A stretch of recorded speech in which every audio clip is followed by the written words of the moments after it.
Welcome back to the channel of truth, trust, and transparency. I got some good news, guys. I currently need 683 more subs until I get to 2,500 subscribers, which I'm trying to do by the end of the year by posting every single day. So if you're learning and getting good value from my videos, then that's what I want to do.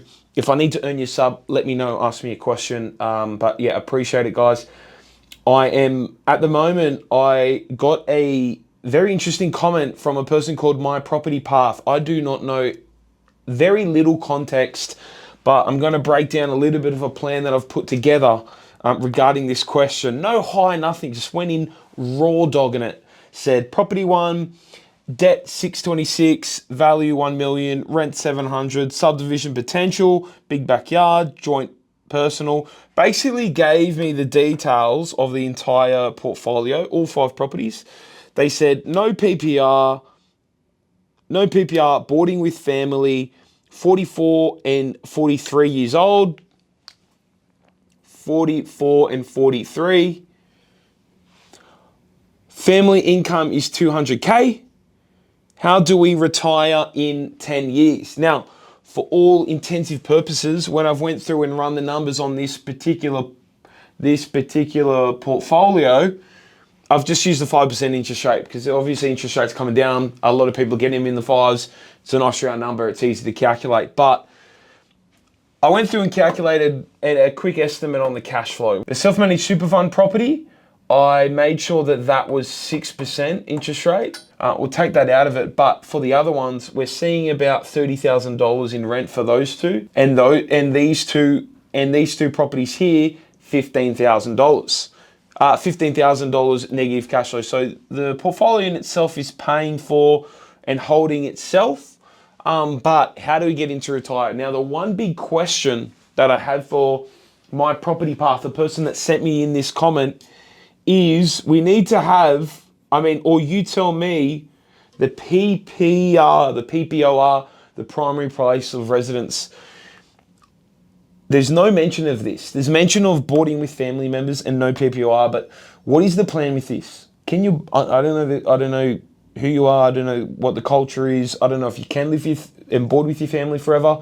I don't know if there's plans to buy a PPOR. If there isn't, it wasn't really specified. You always want to be able to have some sort of plan around the PPOR. So in terms of my stuff, this is what I've done and this is what I'm thinking. Now, the self-managed super fund play, I'll start with that because it's pretty easy. There's 300K in the self-managed super fund, and there's $625,000 property. Now, what I said with this, and it is likely, and it might go either way, depending on how much your repayments are, but you're probably repaying about $24,000 per year in repayments, which will mean over 10 years, you'll be able to build up and have about $240,000. So you'll likely be able to almost pay off your entire debt of this property over the next 10 years. So what would then happen is over 10 years time, this property would be worth 1.25, the current property. Then if you went out and used the 300K, and let's say you bought a $900,000 property, now you might be able to split it up. You might not be able to, depending on, again, just the calculations and your broker to run those numbers. It's probably a good segue to tell you guys that this is not financial advice, educational purposes only. Go and speak with your mortgage broker and accountant for these sorts of things. I don't have an AFSL. I'm not licensed to give you advice, but this is what I'm thinking. You buy a $900,000 property with this 300K balance, right? Selling, purchasing costs, big deposit, make the bank happy. You then got your hands on a 1.25 and a $1.8 million property. Now, once we sell, we'd be looking at 625 fully paid off. We can potentially sell off this property with no debt on it, right? We're taking about 625, maybe a bit more, maybe a bit less, depending, and $1.2 million of profit from this property. And we're getting to around about a super balance of around 1.55 million, 1.5 million, depending, if we can contribute a little bit more, pay this one off, a little bit more savings, a little bit more surplus in there. But we're getting to about $1.5 million, buying 2 resis, selling them off, and then transitioning that into a commercial property. Commercial property valued at about 1.55, yielding at 67%, is going to return between 93 and 108,500. So when you turn 60 in your self-managed super fund, that's one play between $90 and $100,000 per year. Let's add on top of that what else we can do. So property number 3, no debt on it and valued at 850. We have lazy equity not put to work. Now, I could go out there and say, do an equity release and go out and buy all these properties. The issue that I saw with this is that property 1, 2, and 3 are all in personal names. You've got about $1.4 million worth of debt. So we just need to be careful. And you tell me, are we at a serviceability cap yet on 200K or not? I'm not too sure if you are or not. But on calculations, you might be close. You might just need a really good property savvy mortgage broker. Reach out to me personally if you want some suggestions. However, I feel as if we can get one more purchase in the bank, right?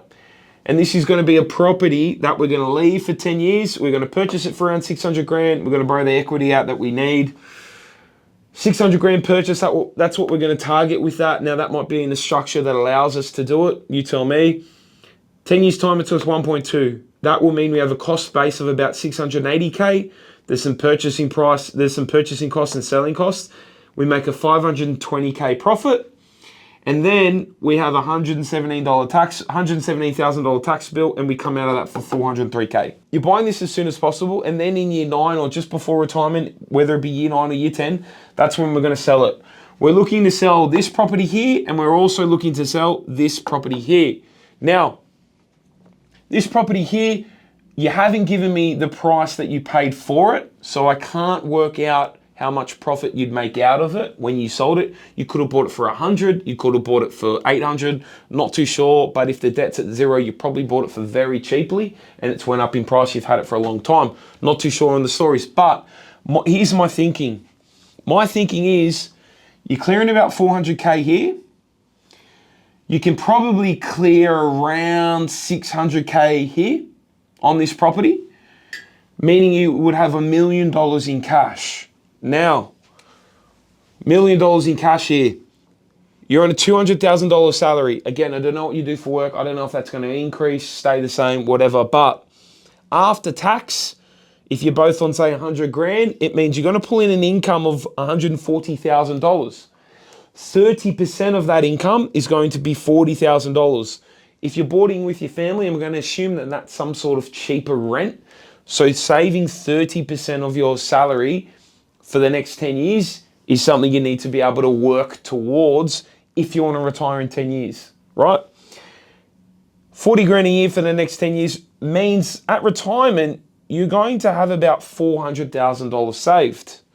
$400,000, we plus about the million that we're juggling here, and that gives us $1.4 million in cash. That's great, because this debt here and this debt here is also $1.4 million. See how I did that? Which means if we can then pay off property 1 and property number 2, what happens to the rent? Well, the rent is currently $36,400. In 10 years' time, with 4% annual increases on average, they'll go up to 50. This one will go up to 53, and this rent here at 39 will go up to 57. Both of those together means we will be bringing in on our properties that are paid off, that have no mortgages, 110K. Conservatively, I'll say that there's about $20,000 worth of expenses. These are going to be things like property insurance, maintenance, council rates, water rates, little niggly maintenance and repairs and those sorts of things. So we take that off, and we say you're going to be bringing in $90,000 of income. So $90,000 of income here. We also have, so that's something you can exercise in 10 years. If you're 44, this is when you're 54 and 53. We go $90,000, right? Great, perfect. maybe we can go to some sort of part-time. One partner can stop working, one partner can go down in hours, but $90,000. The next step, when we turn 60, we get access to our self-managed super fund, which is between $90,000 and $100,000. Remember as well, we're going to have plus 4% or $4,000 increases per year on this. We build that into our leases when we have commercial property, which means these two added together is we have between $180,000 to $190,000. But wait, there's more. Property number 5 that we didn't talk about. Property number 5, I don't know what this property is, but it's renting. It's got a really great rent on it for its value and what it's doing. It's currently positively cash flowed $8,200. I said, okay. So if we kept this property as part of the portfolio, again, 10 years time, the rent is going to be up to $70,000. We will still have an expenses bill of $38,600. Right? Debt's going to be around about the same, meaning this is going to be an extra $31,000.